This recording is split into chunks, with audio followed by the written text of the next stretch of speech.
Boa noite, pessoal. Hoje é dia 21 de maio e a gente vai falar hoje sobre escadas. A gente vai refletir um pouquinho sobre o uso de escadas na arquitetura. Apesar da disciplina dizer respeito à representação gráfica, falar da representação de escadas, eu quero trazer um pouquinho mais para vocês. Quero trazer o olhar do arquiteto um pouco sobre a escada. E, consequentemente, a gente vai falar depois da representação de escada do CAD. Então, hoje eu vou começar passando uma apresentação para vocês. E aí eu trago aqui uma reflexão, né?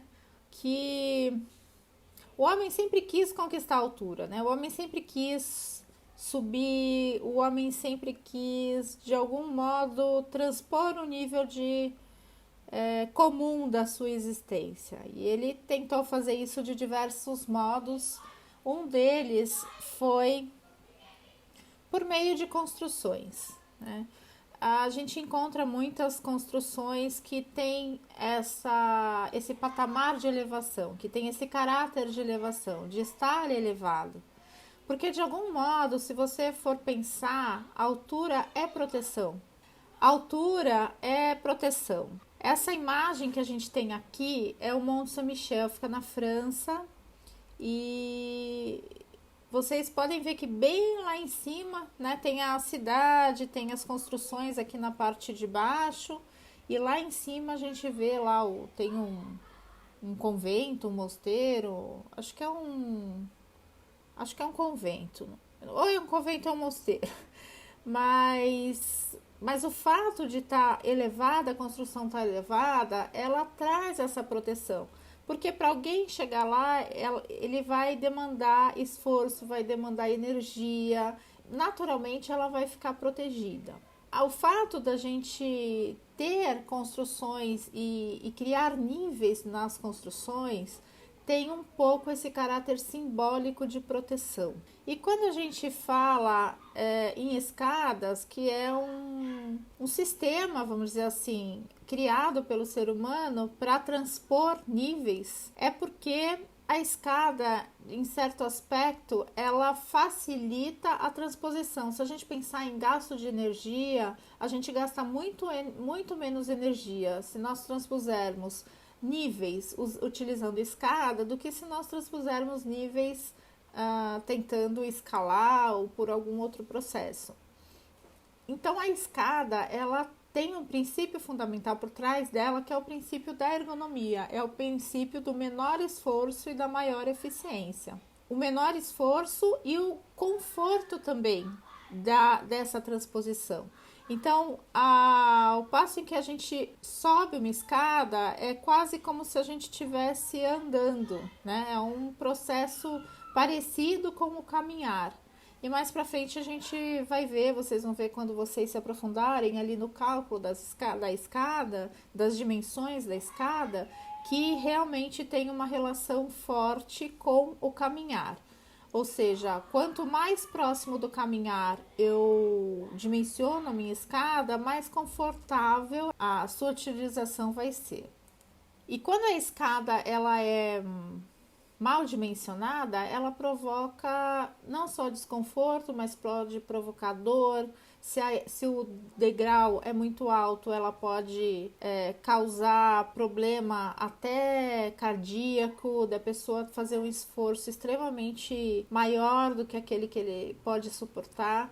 Pensar na ergonomia, a escada como uma questão de ergonomia é algo bastante importante. Inicialmente, elas naturalmente foram sendo esculpidas na natureza para justamente facilitar, né? Então a ideia é sempre de facilitar essa transposição de nível. Essa pelo menos foi a função primeira aí da escada. E com o tempo a arquitetura começou a enxergar que a escada tinha outras possibilidades. Então elas são muito usadas, né? Quando eu fazia faculdade foi muito legal. Um professor falou sobre isso, né? Que tinha escada lá no edifício no Vale do Anhangabaú. Como vocês sabem, eu estudei em São Paulo. Então que tinha o edifício da Light no Vale do Anhangabaú, que a escada ela já estava gasta. né? Os degraus já estavam gastos, porque era uma escada de mármore, não é essa escada representada aqui na imagem, mas o princípio é o mesmo, né? Era a escada feita de um material desgastável, né? O mármore é um material mole e como era um edifício público, ele foi se desgastando. Então, essa deformação que a gente encontra em escadas antigas, em edifícios históricos, é uma marca do tempo. É muito bonito a gente ter, né, um edifício histórico em que a gente pode ver o uso que as pessoas fizeram, né, ali naquele edifício. E a gente tem escadas de diversos tipos, a gente tem escadas que se compõem com rampas. Então essa daqui, por exemplo, vocês podem ver que tem uma rampa e essa rampa, a escada vai subindo e existe uma rampa que ela vai acontecendo também para que você tenha as duas possibilidades, né, de transposição do nível vertical, com a rampa e com a escada. E essas soluções são bem inteligentes, em alguns casos são bem adequadas para você possibilitar mobilidade. E aí então a gente vai falar de algumas escadas famosas aí na arquitetura, né? A gente, na história da arquitetura, a gente tem várias escadas emblemáticas que todos os arquitetos, né, precisam ter o conhecimento, precisam ter esse repertório, porque quando a gente vai projetar, a gente sempre tem que ter um vocabulário aí de coisas para que se possa dar andamento no projeto. E uma delas, no que diz respeito à escada, é esse vocabulário de algumas escadas, alguns sistemas de escadas que são interessantes aí de vocês conhecerem. Eu trouxe aqui uma escada do Renascimento, atribuída a Leonardo da Vinci, a sua criação. Fica na França, no Vale do Loire, esse é o Castelo de Chambord. Aliás, todas essas referências eu sugiro que vocês vão anotando num caderninho, sabe aquele guia 1000 lugares que eu tenho que conhecer antes de morrer? Arquiteto é mais ou menos assim, né? 1000 lugares que a gente tem que 1000 obras de arquitetura que a gente precisa conhecer antes de qualquer coisa, né? Então, esse castelo, vejam como ele né, oponente, ele tem essas áreas aqui, parece que são 84, tá valendo até, parece que são 84 escadas que tem nesse castelo. Mas o que é interessante aqui, ó, é Castelo de Chambord, tá? Tem aqui o link, tem o QR Code que vocês podem utilizar. Eu fiz essa apresentação imaginando que depois vocês podem assistir ao vídeo e aí pegar o celular e apontar lá o QR Code. Vou até pôr aqui, não sei onde isso está sendo gravado. Graças a Deus tive a oportunidade de conhecer. Mas essa escada, justamente, a genialidade dela é que ela é uma escala em dupla hélice, então são duas hélices, né, que são duas escadas, na verdade, que eu vou fazer uma assim, outra assim, para dar para fazer o movimento. Então, uma escada começa aqui, a outra começa aqui, né, num patamar. E elas vão subindo, girando. Até quando eu fui lá, eles falaram assim que o guia, né, não sei se isso é folclore ou não, mas que é uma escada que era para as pessoas não se encontrarem. A pessoa que está subindo não vê a pessoa que está descendo.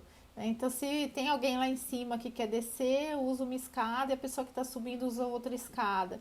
Então, são duas saídas, né, e duas chegadas.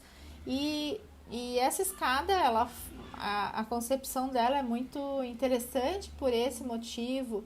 Até na contemporaneidade, esse princípio dessa escada, ele foi utilizado aqui no Reichstag, que é a sede do parlamento alemão, e em que o Norman Foster, que é um arquiteto inglês, um dos principais arquitetos mundiais, ele projetou, ele ganhou o concurso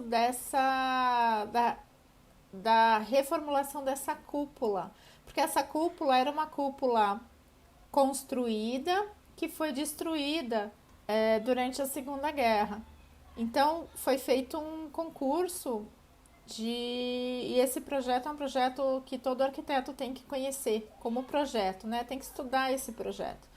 Porque essa cúpula ela fica sobre a sala do parlamento, tem todo um sistema de espelhos que faz a luz aqui embaixo dessa parte aqui fica o parlamento. Então tem toda uma simbologia dessa cúpula de que o povo que percorre aqui essas rampas que tem nessa cúpula, ele está sempre olhando o parlamento, né? Ele está sempre de olho no parlamento. Então o povo é soberano e ele prevalece sobre o parlamento. Então tem todo um aspecto simbólico muito bonito da proposta desse projeto. E aqui a ideia do Leonardo da Vinci lá das duas escadas, ela se transformou nas duas rampas. Então é esse conjunto aqui de rampas, olha, essa rampa tá vindo, essa rampa tá voltando. Então, elas são duas rampas que se intercalam. Então, você sobe por uma rampa e desce pela outra rampa. E isso é muito simbólico e muito bonito, porque como essa cúpula ela é toda transparente, mas é muito bonito porque você vendo de longe, assim, da cidade, você vê só essas pessoas circulando lá, como parecem formiguinhas, assim. E então, a ideia dessa dupla hélice lá do Renascimento, ela foi apropriada, o sistema, né, de transposição vertical foi apropriado pelo Norman Foster nessa proposta e ele traduziu aquele sistema e adaptou para uma proposta contemporânea. Então, às vezes a gente estudar uma arquitetura antiga, uma arquitetura de uma outra época, serve para a gente buscar as essências e trazer essas essências para novas propostas. Então, ele não copiou aqui a escada do Leonardo da Vinci, ele não tentou copiar a escadaria em pedra, fazer toda uma escada igual ao do Castelo de Chambord, não é isso, né? Ele pegou a essência da lógica da circulação daquela escada, só que ele trouxe para um projeto com uma proposta própria. Então, o que eu estou tentando mostrar para vocês é que a escada ela não é só uma coisa funcional, né? Ela não tem só o caráter funcional, não é só transpor, mas no projeto de arquitetura ela pode significar muito mais. Acho que essa é a mensagem, sabe? Que é bem legal. Aqui é uma pirâmide no México, na península de Yucatán, e chama, eu acho, se não me engano, é na península de Yucatán. Chama Chichen Itza. Então é um sítio arqueológico muito, muito conhecido e muito importante, maia. E por que ele é importante? Por que essa pirâmide é importante? Bom, primeiro porque dentro do contexto desse sítio arqueológico, aqui em cima tinha o oráculo, né? Aqui em cima ficava o sacerdote lá que orientava, então, quem precisava. E aqui eu tenho uma escadaria muito íngreme, né? Subir é fácil, tá, pessoal? Difícil é descer. Hoje em dia parece que tem até... Eles colocaram algumas cordas, alguma coisa, só que parece que nem tá mais podendo subir, tá? Mas os maias, eles têm uma ligação com a coisa do tempo, do ano, do calendário. E aqui, olha, se vocês olharem, tem uma cabeça de serpente. E a pirâmide, ela tá disposta de um jeito em que essa sombra que vocês estão vendo aqui, a gente tem os solstícios e os equinócios, né? E E tem duas datas no ano em que, agora eu não lembro se era no equinócio ou se era no solstício, mas que a sombra ela fica perfeita para formar aqui uma serpente. Então, esses degraus aqui escalonados, então eu tenho um escalonamento aqui dessa um escalonamento aqui dessa pirâmide, não é uma pirâmide lisa aqui como a pirâmide do Egito, né? As pirâmides do Egito, ela é uma pirâmide escalonada e aí a sombra que ela faz aqui ao meio-dia, no dia lá específico da mudança, né? Agora eu não lembro se é equinócios, se são no solstícios ou nos equinócios. Mas ele forma exatamente a figura da serpente. Então, com isso, dá para saber exatamente em que dia que aquela data está acontecendo. Isso é bem bacana. Então, aqui, olha, o esforço, né, para chegar lá submisso e se reverenciar o sacerdote, né? É algo assim muito bacana, né? É no equinócio. Ah, obrigada, Carlos, que você viu. Não sei se você já sabia ou se você viu aí. Mas equinócio são os dias, os únicos dias do ano em que a gente tem a mesma quantidade de horas de dia e de noite, né? Esse é o equinócio. E o solstício ao contrário, né? A gente tem solstício de verão, solstício de inverno.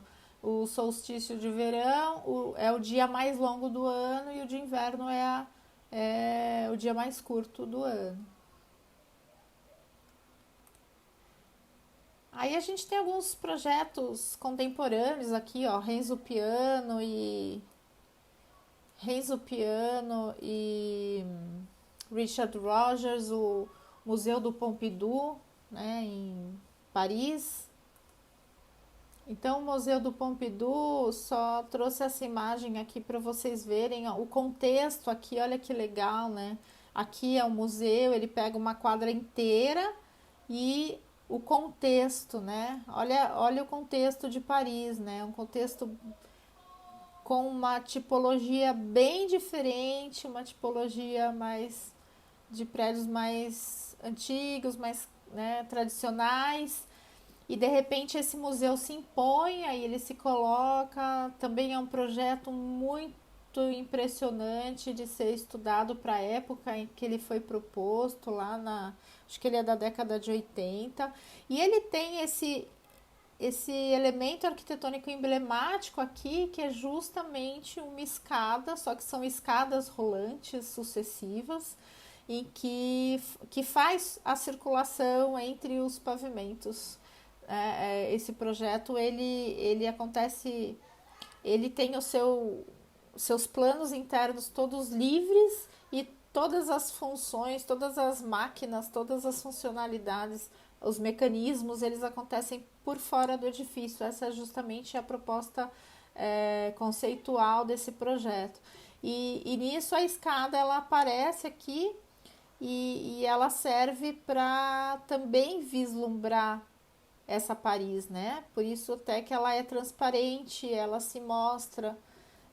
Então ela tem essa... Legal, né, Marcos? Você conhece, né? Então, tá vendo que ela é toda transparente? Que legal que você teve a oportunidade de ir, né? Então, olha, ela é toda transparente e conforme você vai subindo, você consegue ver a cidade. E aí a gente tem alguns outros exemplos bem doidos, né? Aqui é uma livraria em Portugal, se não me engano. E no Porto, parece. Alguém lembra de onde que é essa livraria? O nome dela? Se lembrar, põe aí no chat que Lelo. Alelo, né? Isso mesmo. É no Porto, na cidade do Porto? É isso aí. Ah, é isso mesmo. E E olha que bacana, né? Porque aí já é uma outra coisa, né? Uma escada totalmente rebuscada, quase que um labirinto, porque você entra por aqui, daí ela se desdobra em duas escadas, que essa foto está invertida com relação a essa, mas aí ela você vira e vem para cá e sobe, que é isso, e acaba subindo para cá e para cá. Quer dizer, se for pensar, talvez não tivesse tanta necessidade de tanta curva, tanta reviravolta aí nessa escada, mas ela ficou muito, opa, desculpa, ela ficou muito conhecida por esse elemento arquitetônico. Então, às vezes, um elemento arquitetônico ele acaba tomando a cena, além da função aí simbólica, né, funcional mesmo, tudo que pode ser, em alguns momentos ela toma a cena. Numa época mais, né, de modernidade, a gente tem, inclusive aqui no Brasil, a escada que eu acho a escada mais bonita do Brasil, que é essa escada do Itamaraty, porque é uma escada que, se você for pensar, ela tá completamente solta, né? Ela tá completamente solta. E existe uma linha, se a gente prestar atenção no desenho dessa escada, existe uma linha contínua aqui que faz, né, o desenho dessa escada. Então, essa linha de dentro ela vem, mas ela continua quase que natural, né? É muito bacana isso. Sei lá, eu acho que se não fosse o Niemeyer, né? Hoje em dia ninguém poderia fazer uma escada como essa porque tem normas e normas e normas, e aí os bombeiros não iam deixar, e aí tem a questão de desenho universal, acessibilidade, não tem segurança, porque uma criança pode cair daqui, se machucar ou morrer, porque é uma escada perigosa, se for pensar, né? Mas em determinado momento da história ela foi possível e a gente tem isso para visitar, né? Lá em Brasília. E é muito legal. Uma outra escada também emblemática, então Marcos deve conhecer essa também, né, Marcos? Se você foi lá a Paris, essa escada é a escada do Louvre, né? É uma escada, é uma espiral, uma escada, ela é uma escada rampa, né? Porque você desce um pouquinho e os degraus eles são inclinados, então é uma escada rampa. Ela desce, você tem uma transposição de nível e depois tem uma rampinha, transposição de nível e rampinha. E, e eu trouxe essa escada porque a escada, dentro da questão arquitetônica, ela também é um elemento muito fotogênico. Então a gente estava falando, né, Vanderlei, aí dos ângulos de perspectiva que a gente pode tirar numa maquete eletrônica, a relação desses ângulos com o que se faz com a fotografia, né? Com o que os fotógrafos fazem, fotografia de arquitetura e como que isso daí pode ser aproveitado, esse conhecimento pode ser aproveitado pelos arquitetos para produzir a imagem de suas maquetes eletrônicas. Então eu trouxe essa imagem porque tem um olhar fotográfico sobre ela, e isso poderia ser uma maquete eletrônica. A gente poderia ter modelado isso no SketchUp e produzido este ângulo de visão ali no Lumion. Então eu queria abrir o olhar de vocês para o mundo da fotografia e da cinematografia, que são mundos que agregam muito valor quando você mostra o teu trabalho. Então, o Vanderlei está super certo quando foi fazer curso lá de fotografia, né? E curso ligados a essas áreas fílmicas, né? De imagens que podem agregar bastante valor aí no trabalho de vocês. E uma outra aqui, olha, esse daqui é um ângulo, aqui a gente tem um ângulo de cima para baixo, né? E aqui a gente tem um ângulo de baixo para cima. Olha que bonita a imagem, né? Quase que você nem reconhece que é escada, quase que você se perde, né, nessas formas e não tem consciência de que é uma escada. Mas acho muito bonita. Então, a escada tem esse potencial poético, né? Esse potencial poético de gerar imagens assim bastante diferenciadas. E tem aquelas escadas que dão uma preguiça de subir, que é essa escadaria de Braga, né? Em Braga, Portugal. E, meu Deus do céu, só de olhar assim já me dá muita preguiça. A igreja tem muito disso, né? Do sacrifício, a igreja católica tem muito disso, do sacrifício da escadaria, né? Então, tem a escadaria da Penha, lá no Rio de Janeiro, o pessoal faz promessa para subir tudo aquilo. Então, tem esse lado simbólico forte também de esforço. Então, a escada sempre é esforço, né? Sempre. Não tem escada sem esforço. Então, é algo que a gente tem que pensar quando a gente pensar em escada nos nossos projetos. Então, aqui a tese do professor Everson coloca alguns tipos de escada. Então, escada segundo seus lanços. A gente tem aqui escada reta, escada em U, escada em L, né? Escada com degrau compensado, escada elíptica. E cada uma dessas escadas, elas têm, então, a sua representação, mas que elas todas respeitam a mesma regra. Qual é?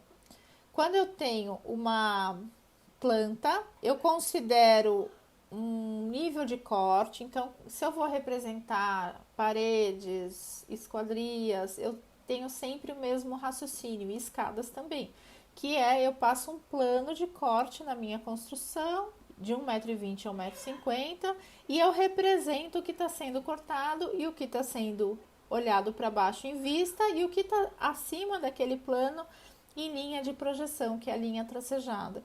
E a representação da escada, a mesma coisa. Então, eu tenho aqui uma escada reta até mais ou menos o 9º degrau. A partir dali, eu tenho plano de corte. Então, até ali, até o plano de corte, eu vejo as linhas em vista. Eu consigo olhar o que está abaixo do plano de corte. Dali para cima, os objetos eles estão acima do plano de corte, eles são representados em projeção. Então, do 9º degrau em diante, eu represento como linhas tracejadas. Então, todas essas escadas, até o 8º, 9º degrau, eles estão representados em linha cheia, em linha fina, em linha em vista. E, a partir dali, em linha tracejada. O mesmo acontece aqui e o mesmo acontece aqui. Isso eu estou falando quando eu tenho uma... Isso eu estou falando quando eu tenho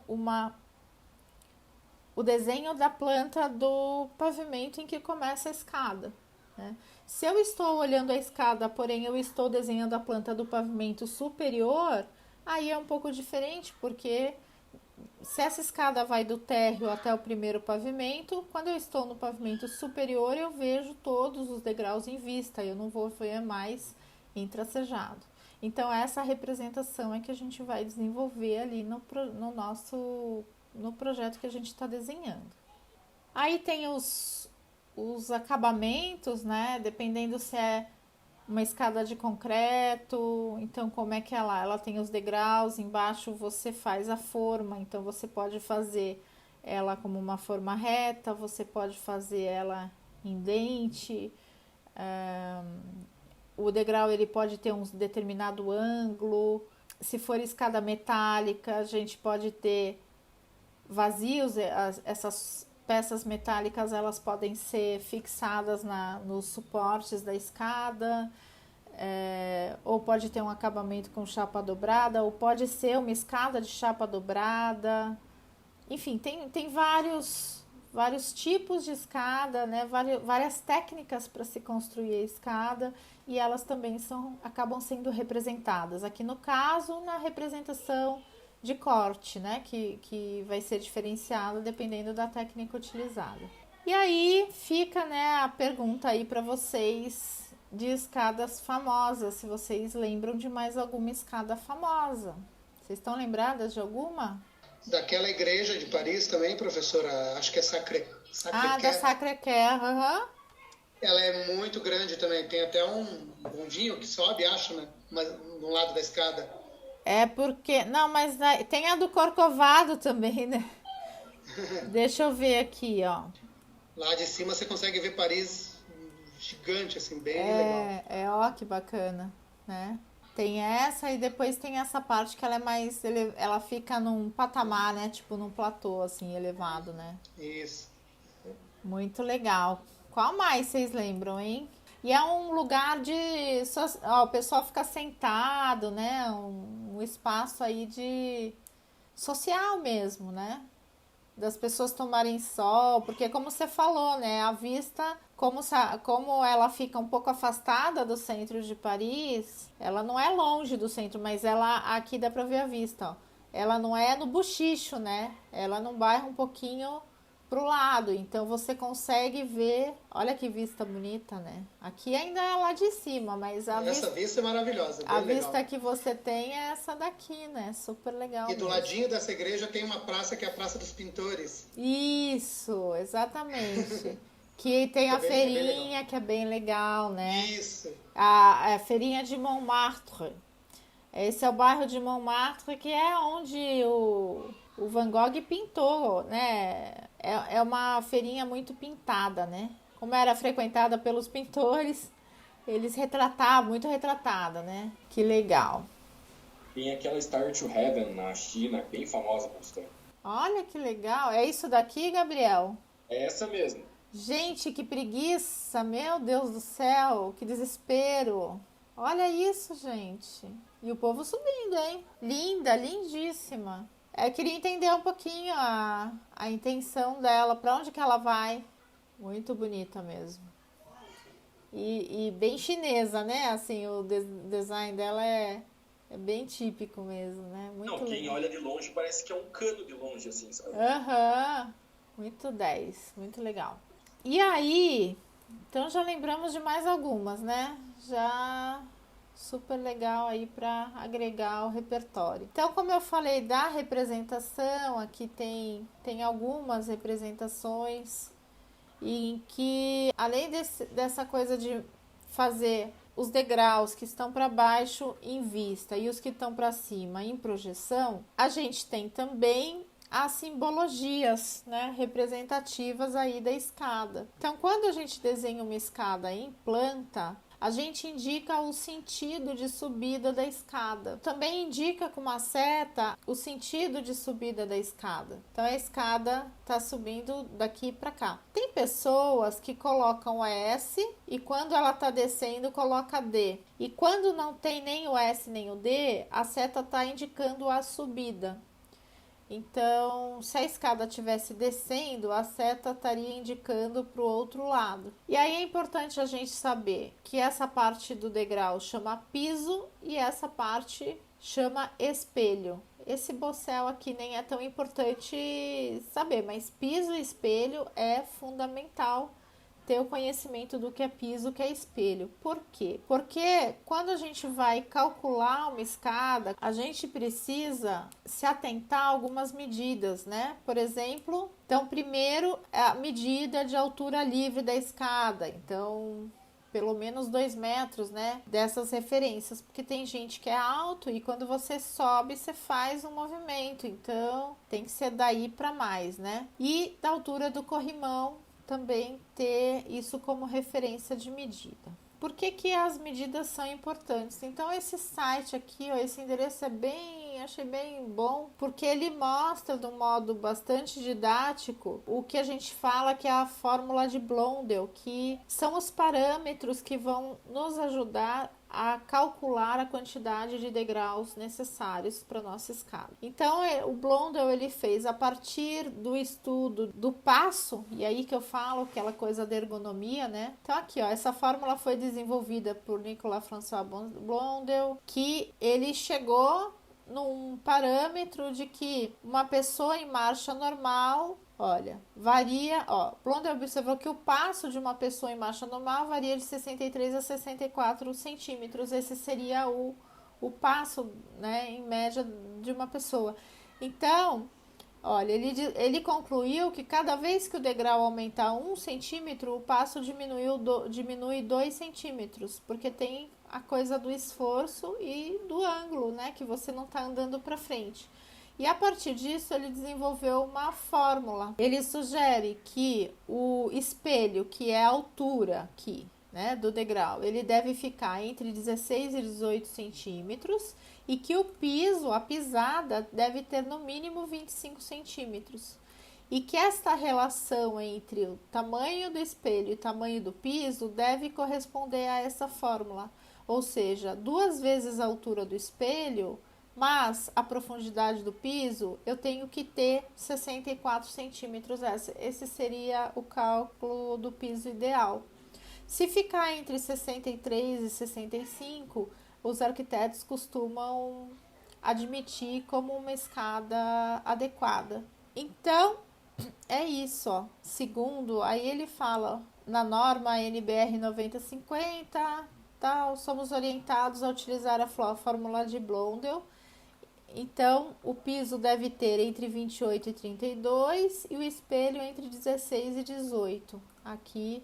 E deve responder a essa regra. Ou seja, se eu escolho um piso de 16 e um piso de 28 e um espelho de 16, eu tenho que fazer 2 vezes 16, 32, mais 28, 60, não fica dentro desse parâmetro, então não é uma boa escada, entende? Então a gente tem que de repente fazer uma escada com 17 vezes 2, 34, mais 28, também não vai dar. Então seria um piso de 29 para eu chegar no 63, ou um piso de 30 para chegar no 64. Então esse parâmetro aqui é a coisa importante de vocês entenderem e aprenderem sobre o cálculo da escada. Então é isso que eu queria falar para vocês aqui dessa parte teórica, beleza?